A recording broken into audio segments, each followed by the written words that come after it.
ద్వితీయోపదేశకాండము 21వ అధ్యాయము. నీ దేవుడైన యెహోవా నీకిచ్చుచున్న దేశములో ఒకడు చంపబడి పొలములో పడియుండుట కనబడునప్పుడు వాని చంపిన వాడెవడో అది తెలియకయుండిన ఎడల నీ పెద్దలును నీ న్యాయాధిపతులను వచ్చి చంపబడిన వాని చుట్టూనున్న పురముల దూరము కొలిపింపవలెను. ఏ ఊరు ఆ శవమునకు సమీపముగా ఉండునో ఆ ఊరి పెద్దలు ఏ పనికిని పెట్టబడక కాడి ఈడ్వని పెయ్యను తీసుకొని దున్నబడకయు విత్తబడకయునున్న ఏటి లోయలోనికి ఆ పెయ్యను తోలుకొని పోయి అక్కడ అనగా ఆ లోయలో ఆ పెయ్య మెడను విరుగతీయవలెను. అప్పుడు యాజకులైన లేవీయులు దగ్గరకు రావలెను. యెహోవాను సేవించి యెహోవా నామమున దీవించుటకు ఆయన వారిని ఏర్పరచుకొనెను గనుక వారి నోటి మాట చేత ప్రతి వివాదమును దెబ్బ విషయమైన ప్రతి వ్యాజ్యమును విమర్శింపబడవలెను.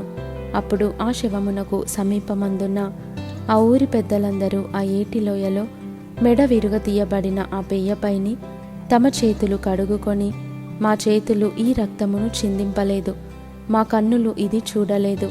యెహోవా, నీవు విమోచించిన నీ జనమైన ఇశ్రాయేలీయుల నిమిత్తము ప్రాయశ్చిత్తము కలుగనిమ్ము. నీ జనమైన ఇశ్రాయేలీయుల మీద నిర్దోషి యొక్క ప్రాణము తీసిన దోషమును మోపవద్దని చెప్పవలెను. అప్పుడు ప్రాణము తీసిన దోషమునకు వారి నిమిత్తము ప్రాయశ్చిత్తము కలుగును.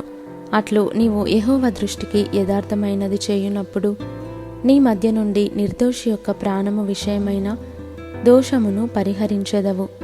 నీవు నీ శత్రువులతో యుద్ధము చేయబోవునప్పుడు నీ దేవుడైన యెహోవా నీ చేతికి వారిని అప్పగించిన తరువాత వారిని చెరపట్టి ఆ చెరపట్టబడిన వారిలో రూపవతి అయిన దానిని చూచి ఆమెను మోహించి ఆమెను పెళ్లి చేసుకొన్న మనస్సై నీ ఇంట ఆమెను చేర్చుకొనిన తరువాత ఆమె తల క్షౌరము చేయించుకొని గోళ్లను తీయించుకొని తన చెరబట్టలు తీసివేసి నీ ఇంట నివసించి 1 నెల దినములు తన తండ్రులను గూర్చి ప్రలాపన చేయుటకు నీవు ఆమెకు సెలవియ్యవలెను. తరువాత నీవు ఆమె యొద్దకు పోయి ఆమెను పెళ్లి చేసుకొనవచ్చును. ఆమె నీకు భార్యయగును. నీవు ఆమె వలన సంతుష్టి నొందని ఎడల ఆమె మనస్సు వచ్చిన చోటికి ఆమెను సాగనంపవలనే గాని ఆమెను ఎంత మాత్రమును వెండికి అమ్మకూడదు. నీవు ఆమెను అవమానపరిచితివి గనుక ఆమెను దాసి వలె చూడకూడదు.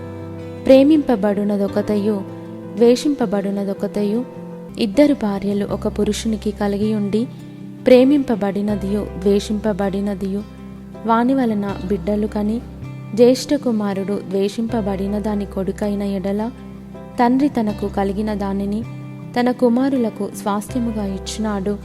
ద్వేషింపబడిన దాని కుమారుడైన జ్యేష్ఠునికి మారుగా ప్రేమింపబడిన దాని కుమారుని జ్యేష్ఠునిగా చేయకూడదు.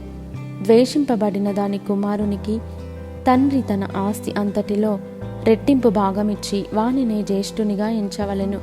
వీడు వాని బలప్రారంభము గనుక జ్యేష్ఠత్వాధికారము వీనిదే. ఒకని కుమారుడు మొండివాడై తిరుగబడి తండ్రి మాట గాని తల్లి మాట గాని వినకయుండి వారు అతని శిక్షించిన తరువాతయును అతడు వారికి విధేయుడు కాకపోయిన ఎడల అతని తల్లిదండ్రులు అతని పట్టుకొని ఊరి గవిని యొద్ద కూర్చుండు పెద్దల యొద్దకు అతన్ని తీసుకొని వచ్చి, మా కుమారుడైన వీడు మొండివాడై తిరుగబడి ఉన్నాడు, మా మాట వినక తిండిబోతును త్రాగుబోతును ఆయనని ఊరి పెద్దలతో చెప్పవలెను. అప్పుడు ఊరి ప్రజలందరూ రాళ్లతో అతన్ని చావగొట్టవలెను. అట్లు ఆ చెడుతనమును నీ మధ్య నుండి పరిహరించుదువు. అప్పుడు ఇశ్రాయేలీయులందరూ విని భయపడుదురు. మరణశిక్షకు తగిన పాపము ఒకడు చేయగా అతని చంపి మ్రాను మీద వ్రేలాడదీసిన ఎడల అతని శవము రాత్రివేళ ఆ మ్రాను మీద నిలువకూడదు. వ్రేలాడదీయబడినవాడు దేవునికి శాపగ్రస్తుడు గనుక నీ దేవుడైన యెహోవా స్వాస్థ్యముగా నీకిచ్చుచున్న దేశమును నీవు అపవిత్రపరచకుండునట్లు అగత్యముగా ఆ దినమున వానిని పాతిపెట్టవలెను.